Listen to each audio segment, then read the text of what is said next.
wa Beg Media ne Beg TV nkugamba nti webale nnyo kuba nti otugoberera, webale nnyo genda maaso n'okusubscribinga. Ndine Professor Annington.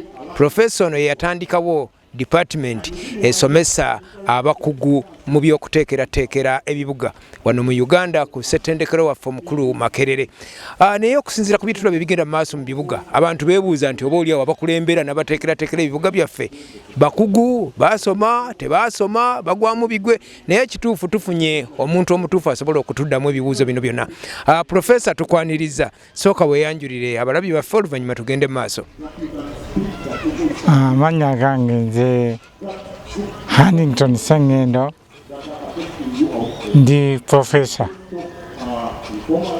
ne somesa Makerere ne mu kiseera ekyo nasomeseze Makerere na introducing program eno gye bayita urban planning and regional development. Ekigendererwa kyali ki? At that time ekigendererwa kyali nti titwalina ama physical planners nga bwe tulina kati. Of course kiga nti tebaaliwo nga bamanyi, abaaliwo baali batono nnyo, naye okusinziira ku kuteekateeka kwa puroguramu eno weebadde ekiseera kyonna, weesanga nti kati buli district, buli municipalities in Uganda mulimu physical planner abadde trained under that program.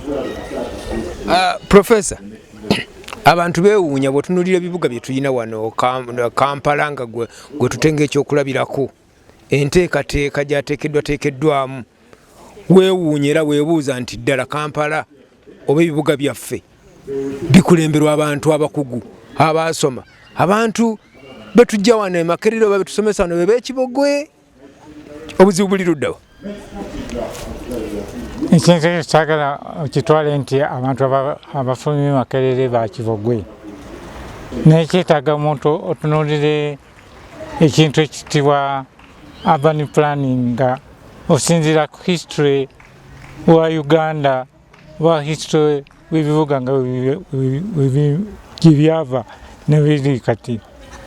Okusinga ennyo weesanga nti ebibuga byaffe mu Uganda byaplaningibwa abantu abatali bawano.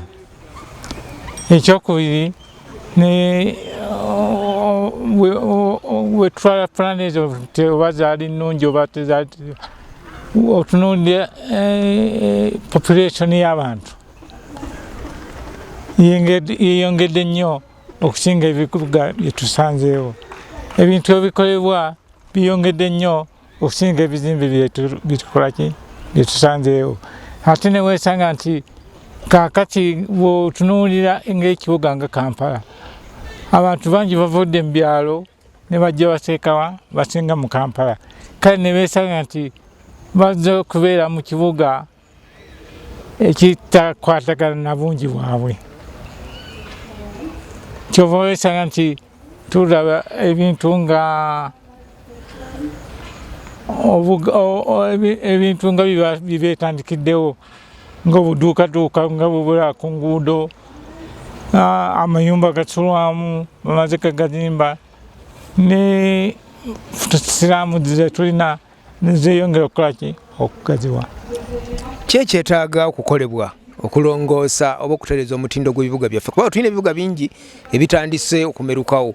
Kati bw'otunuulira wano nga bano bwe tuli wano e Makerere, tuyina ebibuga nga Nansana, tuyina ebibuga nga Wakiso, tuyina ebibuga ebirala ebizze bimeruka bingi, naye ng'olaba nti nabyo enteekateeka gye biteekeddwamu ya nnagalaale yakanaggweramu eyo. Olowooza ki ekiteekeddwa okukolebwa nga ggwe omukugu?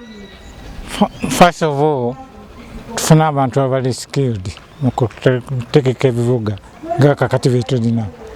Ekyokubiri, wabeewo budget eziteekebwawo nga focusinga ku physical planning, okubanga weesanga nti mu Uganda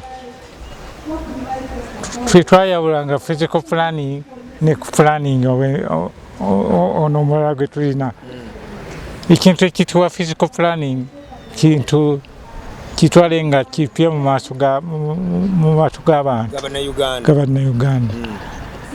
N'olwekyo kaakati ekyetaagisa okukolebwa kwe kwongeramu kwe kuwa essente ebibuga